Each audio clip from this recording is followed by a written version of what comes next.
Dilansir dari CNBC Indonesia, kabar pensiunan para pegawai negeri sipil (PNS) bisa mendapatkan 1 miliar tak kunjung menemukan titik terang. Bahkan, sampai munculnya rencana pengaturan pensiun dini massal PNS, skema pensiunan yang baru belum juga ditetapkan. Menteri Pendayagunaan Aparatur Negara dan Reformasi Birokrasi (PANRB) Abdullah Azwar Anas mengaku belum tahu banyak ihwal realisasi rencana skema pensiun dini terbaru yang memungkinkan para pensiunan PNS bisa mendapatkan 1 miliar pada saat usia tuanya. "Saya malah baru dengar pensiun 1 miliar, kata Azwar saat ditemui di kantornya, Jakarta. Kendati begitu, Anas menekankan rencana pengaturan pensiun dini massal sebagaimana yang ada di draft RUU ASN sendiri sebetulnya akan serupa dengan pengaturan pensiun dini di perusahaan, baik di BUMN maupun swasta.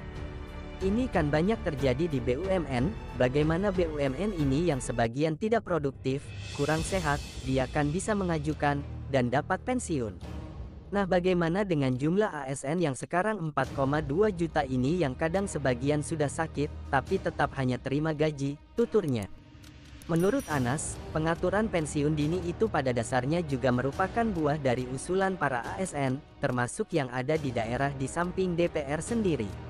RUU ASN telah ditetapkan DPR menjadi program legislasi nasional prolegnas prioritas pada 2023. Ini yang banyak diusulkan oleh para ASN di daerah dan juga teman-teman DPR.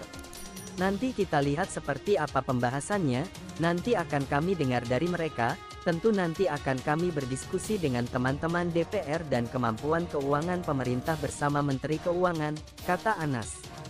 Dengan catatan terbaru ini, realisasi perubahan skema dana pensiunan pegawai negeri sipil (PNS) dari yang selama ini pay as you go menjadi fully funded hingga bisa mendapatkan total dana 1 miliar masih belum juga jelas.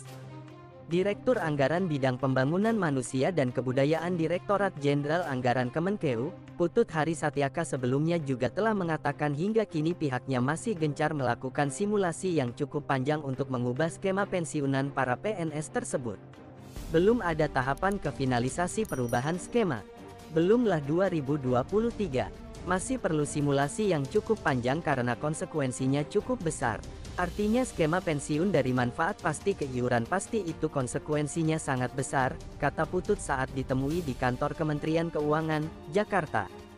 Seperti diketahui, saat ini skema pensiunan PNS adalah pay as you go, di mana perhitungan skema ini adalah dana pensiun dari hasil iuran PNS sebesar 4,75% dari gaji yang dihimpun PT Taspen ditambah dana dari APBN.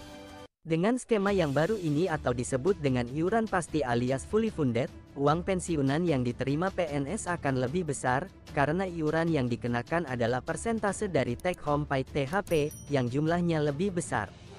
Skema fully funded selain diambil dari persentase THP, pembayarannya juga akan dibayarkan patungan antara PNS dan pemerintah sebagai pemberi kerja.